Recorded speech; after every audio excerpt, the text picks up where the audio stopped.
Welcome to Megan Elphick Step Into Showing. In this special programme, I'm going to be taking a little look at what goes into preparing for Royal Windsor Horse Show. With the help of showing expert Katie Jerram, she's going to be giving me a flavour of what classes are at Royal Windsor and giving me some tips and tricks of how we can catch the judge's eye. So, let's go meet Katie. Katie, hello. Hello. Very good to have you here, our showing guru. Thank you. It's very nice to be asked, to be honest. I'm very honoured to be asked to do it, especially for Royal Windsor Horse Show, which is my favourite show. Absolutely. So you've got a history of Royal Windsor, haven't you? You've been going there since you're on ponies. I've been going there since 13 two-show pony, and so I started in the park over the road, where it's the cricket pitch, and then we've seen the changes throughout, and it's just the most amazing thing, and just memories go back such a long way. Wow, it really is so special. Like the fact you've been there for years and years and years. Has it changed a lot? What's different about it? It's massively changed. When it was over the road, it was very, very much smaller than it is. And then we came over into the home park, and the home park, you always wondered, what's change ever going to be like? Is it ever going to be the same? And I have to say, it's just the most amazing feeling. And when you come in under the bridge with your horses in the morning and you just walk into, you have to pinch yourself and go, this is now stepping onto royal territory. It's just amazing feeling. And it's the first big show of the year, so the horses are all feeling quite fresh and quite well. So it's a lot to prep for.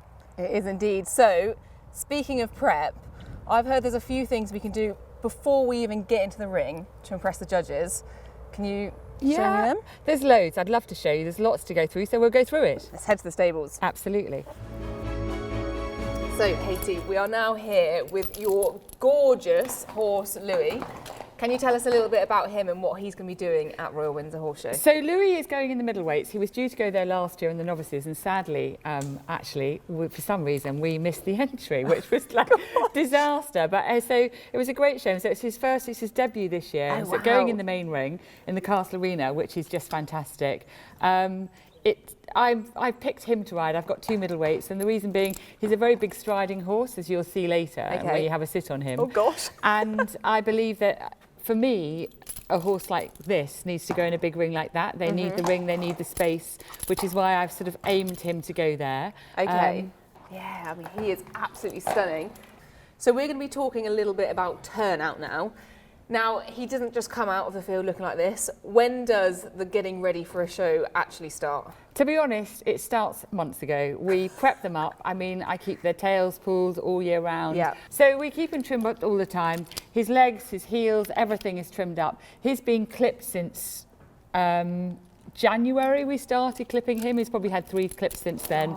So do you plan when your last clip will be before a big show? Kind of, depending on their coats. A grey's easier to clip because a grey is is easier than a bay because the coat colour almost comes out with better dapples. And I quite like them being sharper. So he was clipped 3 weeks ago. He's ready. His first show is next Sunday. Okay. So he should be spot on. But I always leave the legs in. And some people say, why do you do that? Because you want the horse to have as much bone as possible. And sometimes by skinning them off, they look light of bone. So it just gives an overall better picture.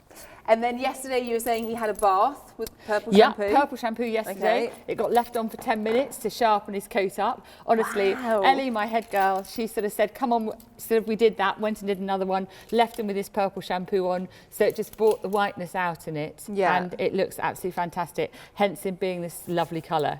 He does look splendid. Okay, so as you can see, he's got these beautiful plaits in up his neck. But the forelock would obviously be plaited, and you're going to show us how to do that now, are you? Okay. Here do you want me to hold? You hold, Meg. I'm going to climb on this and try not to fall over. And then Ellie's going to pass me the needles. So talk to me about these plaits up the neck, because you were saying, you know, you're always thinking about their conformation and how you're plaiting them. These are adding to his crest, They add a further inch onto the neck. Wow. People ask, do you count how many you do? I just do it to shape the horse's neck, to be honest. I like a nice big plait. I don't pull my manes. I try and leave as much root in as possible so that it gives them that extra turn. And you'll often wonder, why do show horses have that cresty looking neck? A lot of it is the plaits that's just enhancing that turn. Gives them that lovely sort of rounded. That lovely round turn, which is, to me, is what I want. And Ellie, who's next to me, she very much works together, and we were sort of, plaiting and down yesterday and checking it was going to be absolutely perfect, because the right density down to the plaits being perfect. Gosh. So we just work our way down, and then we just then turn it. Wow, okay. Make sure that when you are plaiting, nothing is tight and everything is sort of nice and comfortable for them. If you think yourself, if your ponytail's tight and you're trying to always move a piece of hair, you know that it's going to interrupt with their work. So we literally just do that, take it off, and then we scissor the end off, and then we've got a beautiful braided plait. Looks so nice and good. loose, smart. But you know what? I often say, and the girls panic if the plait doesn't look perfect. The forelock, it really, really doesn't matter if it looks perfect, because you don't really see it. Those you see going along, trotting along, that only when you have your rosette is it in a picture. So it's a long way to go to that being in the winning rosette. Exactly. That's a good way of thinking about it. Oh, don't you look handsome, Louie? We're all plaited up now, so we're going to talk all things grooming. Grooming. Do we do quarter marks or? Can't show on, sadly I would, but A, we're clipped, so not a great time of year, and B, we're grey. Okay. So it's not going to happen. Oh, Louie, darling. So sadly the quarter marks aren't going to show at all, but actually when he goes to Windsor, he'll have a bit more coat, and I will try and put some marks on him, but today they're just not going to happen. Okay. So sadly, that's all right. So we're not going to do that, but Ellie's going to talk through what she does. Basically, I love rubber currycombing. I think it's great. It massages them, it relaxes them. She's feeling around the body, and any loose hairs and anything out the way, because there's nothing more annoying than when you're standing there with them and you've got the fluttering round of hair and stuff. It's get rid of it all. So she always, and we always do at the show, routine, rubber currycomb, dandy brush, work through, and we just work through the body. And so he hasn't just come out from a bath and off we go with products. We actually still make sure we do everything. He is enjoying it. So she'll both sides of that, and then she'll go through, once she's done the brushes, she'll go through with the products. And we're very lucky. We're sponsored by a product that I sampled, Smart Grooming, and love their stuff. It's all natural, so it's all very, very good. Okay, so what's going on here then? What have you got there, Ellie? She's got coat sheen, which she puts on to start with. Get him all shiny. Get him all shiny. Got a little bit of that there as well. I know, that's gonna nice. have shiny hair. Exactly, lovely. And then she's going super shine. So now we've got the shiny on the top. Double Always shiny. use the coat sheen the morning of after you've plaited, because sheen as in word, then you don't want the plaits to be too slippery. So it's actually don't use that product until you've actually then got him ready for today. And what about, because I was always taught in my pony club days not to put it on their necks because it will make your reins slippery. Is that a risk we take, or? People have this thing, it's going to make it slippery. Do you know, it really, really doesn't. And my reins they're all saddle soaked up, they're ready to go, and I've never ever had a problem with it. So it doesn't bother me at all. And the small amount that goes on the coat, it really makes no difference. So now we're onto the tail. I'll get you a nice brush through. Yeah, lovely. It's all combed through beautifully, and as you can see, we're nice and short-tailed. We like our hunters to have a nice short tail, so when they carry, it carries just below the hock, and it gives a super line of the back end, and see him swinging away, which is important. And I feel if they're too long, they drag the back end down, and for some reason, tradition is a tail to be dubbed off. Okay, that's it. There's so many things that we do for tradition, isn't there? And I love the fact that we're carrying it through. And I do sometimes think when you look at a show ring, it's beautiful. You feel like you're looking at this like old hunting field almost, and it's like those gorgeous old pictures. It's lovely. And actually, I mean, things have changed, but we all like to buy the old jackets, still wear the old hats that we do, and we still have the old crops, and everything we like old. Our bridles are really old, brown tack always, everything is very old tradition, which I love about the sport. And that's really, within any showing class that you have, people still love the old tradition of the breeds. Yeah, no, it is lovely.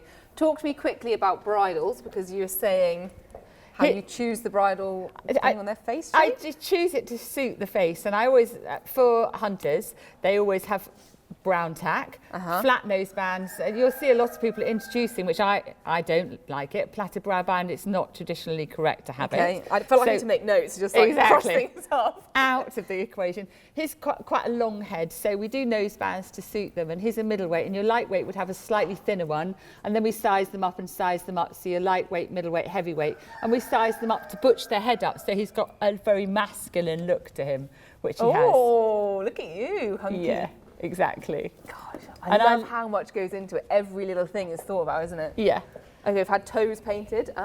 Toes painted, nice. We don't use the varnish. We use it as a beeswax finish. Okay. It's a nice black polish that goes on there, and that traditionally is correct. Some people use the varnishes on them. It's not healthy for their feet, and I like everything that's healthy for them, to be honest. And would you do black polish, like even on white feet? No, my greys that have white legs have white, clear.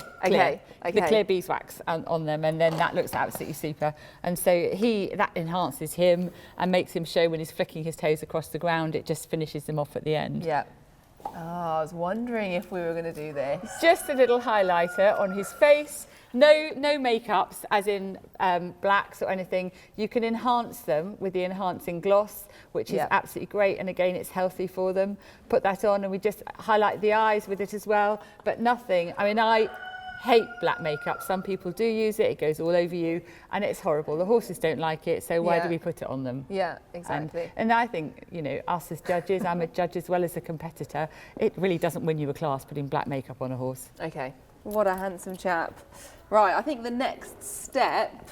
It's going to jump on board. Can you ride him first? I'll show you. You give me a little demo, show me how it's done. I'll go and get his back down for you, then I'm going to hand the reins over. Exactly.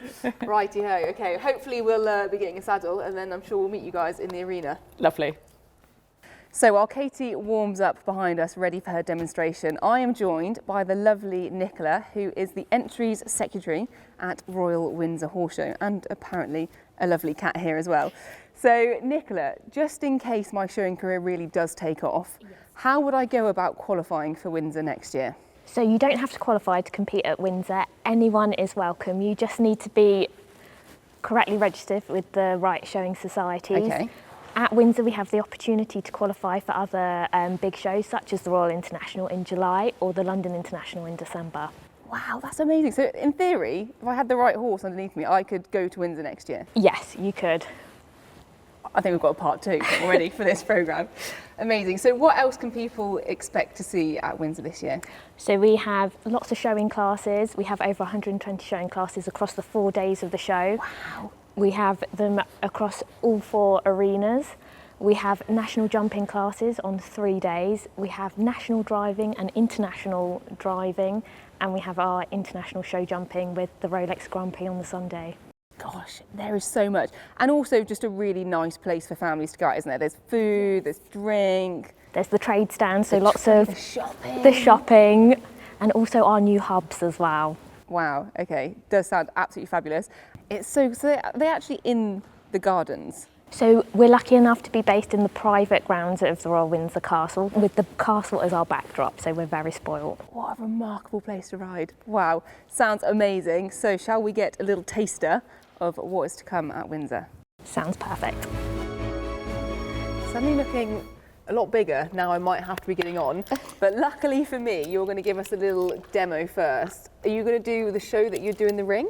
I'm going to just show you really what's important, and I think the most important thing is when you first go in the ring is the walk's the first place you see and the walk's the last place you see. So it's really important to be seen at walk so the judge clocks him at that pace, and this horse has a good walk, so it's really important to do that. Show that so off. I will then show, and obviously we always go on the right rein and we walk, trot, canter, change the rein and gallop. So if I kind of go through that and then hand him over to you to give a judge's ride or something. Oh, okay. And we've got another horse in the arena with us. Who's this? Oh, we've got Buddy in the ring with us. Buddy's a young horse. He's going into the novice class later on in the day as a hunter. He's a lightweight, and he's literally come because I thought it was quite a lot for Louie to come here on his own. Yeah. He's got a show coming up. He needs prepping too, and I went, why not? Perfect. Okay, so I feel like a proper judge then, because I can be looking at 2 horses and You making can. notes. Lovely. Off we go then. Take it away. Okay, thank you. Would you say hello to the judges when you come in? No. No? Oh, No. okay. No, because you're standing in the middle of the ring miles away, and we've literally come in head on the right rein on the outside track, so we're not in eye contact with you at all. Really? So, and you can nod as you go by the first time if you want to, but it's kind of, you get on with your job and wait to acknowledge the judge when they come in. You either go for confirmation or the judge is right. Oh, so you're not sort of eyeballing them and giving them a smile when you're going round? Is that No. not good etiquette? Maybe not best etiquette. Okay, perfect. I'm learning. Walk's looking very good. I'm making good notes. So, like basically, when I've trained my horses, and I think it's similar to everybody, you have to think that a judge is going to get on. You're not just going to do an individual performance, which for you in dressage, and me when I've done dressage, you can disguise certain things. But when a judge like yourself is going to get on and have a sit in a minute, it's all very different. That's so true, actually, isn't it? It's hard for the horse because it's a different feel. And it is quite hard to produce a horse for somebody else to sit on. Yeah. So it's an art in itself. And especially round a big ring like that, the judge will get on, go through the paces quite quickly, walk, trot, canter, change the rein and gallop. And sometimes the horse has hardly had time to breathe. And you just think, gosh, that's actually quite a lot for them to take on. Yeah. But you train them to do it, which is why they come to lots of things like this, training days. We stick lots of other people on them all the time. Whereas probably stuck on. your horses you have are probably primarily for yourself to ride all the time. Yeah. Whoops, he wants to take that one on. So it's quite important that you actually train them to go with other horses a lot. So we're feeling quite playful. He wants to have a play with that one down there. Oh, goody. Can you give me a time, like just a quick, so you come into the ring, you do your ride with everyone. Yeah. A little rundown of the day, because I feel like I don't know if I'm getting this. And then you'll all line up. Yeah. And then you want to get pulled early. You don't line up. You walk in a small circle and you get pulled in. Okay. And you'll either be pulled in wherever the judge wants you. You stand in line, you jump off. Right. Then the judge will come and give an individual ride, and then you'll go and do confirmation, and then the class comes to an end as you do a final walk round and placing. But I think, as we spoke earlier, Meg, you can even win the class, but then your horse doesn't stand still for presentation and you can get that class taken away. Oh, gosh. And it's heartbreaking because you can have done everything perfectly and then the whole thing gets wiped to waste because you can't stand still. It really is start to finish, isn't it? As soon as you come into the arena, you're being watched. Manners. And everything counts. Yeah, and it's difficult. Gosh. So would you like a sit? I would love a sit. Right, come and get on my boy. He is big. Really big. He is big. I know sort of when I have a break and don't ride for a bit, like I was off for a year when I broke my neck and I got back on them and I was like, oh my God, they are massive. Yeah. He's big, but where you would put your saddle further forward, we shove ours back to give them as much length of rein. Yeah. So it gives you all that feeling of length, which is... I feel like I've got so much in front of me. You do. But I always say, and being on, when I have my judge's hat on, it's really important that you get on and you initially love the sit that you feel. So you kind of make the horse big and as impressive as possible, but hopefully not intimidating, because sometimes you get on a big horse and you go, wow, that's huge. It's quite intimidating to sit on, and you don't want that feel. You want a lady or a gentleman to get on it and think they'd be happy to do a day's hunting on it. Yeah, okay. And that's really the feel that I want you to have, and I want you to feel that he's light in the hand, he self-carries you both ways quite nicely, and you're not supposed to organise him. You put him into a frame and then he should naturally balance and take you all the way. So you don't feel that you're schooling him, and that's the ride that I want you to go and feel that you have today. That's really great. See, I love that because he's not looking, he's not peeking at anything, and he's just naturally just taking you forward. And I think that, I like to think that when I'm training it for the judge, he does the paces that you want to do when you ask. He's not anticipating to do a pace ahead of your game, if that makes sense. So if you want to walk you don't change gear until you're ready to change gear, if that makes sense. Yeah, so definitely. that he goes with you. And I always feel training them, judging them how I have, if they don't give me that, they're not giving them that champion ride of the day. And I feel that that's how I want him to feel, that he is going to take you through the gears like a car, smooth car should take you through. As and when I want to. And I like him to feel both level to the left and right, not like he's got a flat tire on one side and, you know, running on the other side as such. Go and feel the trots. Check your stirrups are short enough when you go.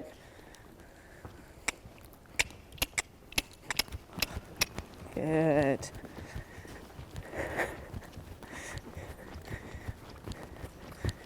He's so smooth.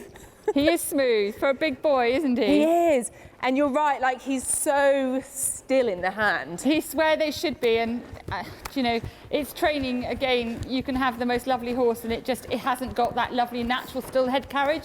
And when you buy them, like I bought him at 2, you don't know how they're going to be when you bridle them up and ride them. If, say, you've got 20 or 30 horses to ride in 3 sections, so 60 plus horses to ride, you don't want horses pulling your hands out. No. Because before you sort of end the day and feeling your arms are a foot longer, and that's a relief when you get on a horse like this that actually gives you a nice ride. Have a canter. Good boy. And he's polite and he's just nice.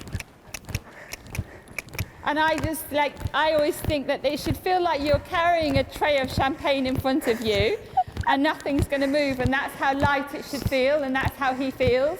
Good boy. Ooh. Sorry, lad. Dad. Have a change and go on the other rein, and then we'll have a push on. Whoops. And push the canter to a nice big gear. Oh gosh, okay. That's it. Feel what's under you. Feel the story that's under you. That's it. Oh my God, he's amazing.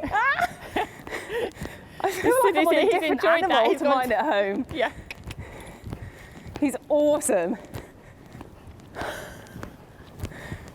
And change and go on the other rein again. Give him a gallop on the other rein. He's like feeling a bit cheeky there. And trot. Whoa. Big trot, big trot, big trot, big trot. That's it. Show off trot. That's it. Canter. Good boy. And just let him roll along that side.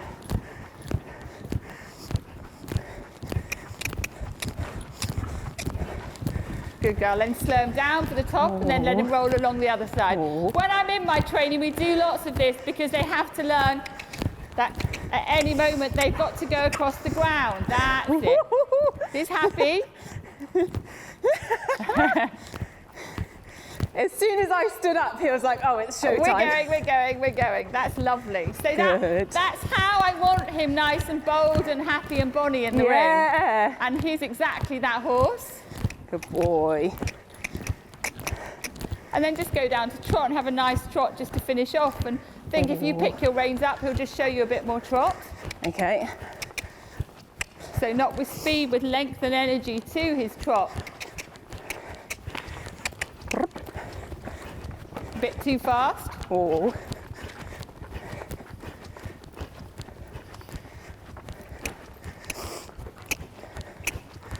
Come across the change of rein. Okay. Well, it's been lovely to watch you on him. It's really nice to see. That's really lovely. Good boy. And I've then never ridden a horse like him before, but he's amazing. Thank you. And then walk him. And that's kind of really how I like to produce them, for somebody to get on and actually ride and think that they'd want to sit on that all day. And have a really nice time, yeah. You are pretty cool, mister. Good boy. Katie, that was absolutely brilliant. The whole day has been fantastic. I feel like I've learned so much, but the ride was my favourite bit. Thank you. It was awesome. A pleasure to see you sit on him, and I'm so pleased you enjoyed it. Well, I mean, my main takeaway now is that I can go home and my horses can be that still in the head. So that's what I'm going to be working on, is replicating how he feels with my ones at home. Thank you, that was lovely. He is fantastic. Well, I'm wishing you the best of luck at Windsor. I'll be there rooting for you.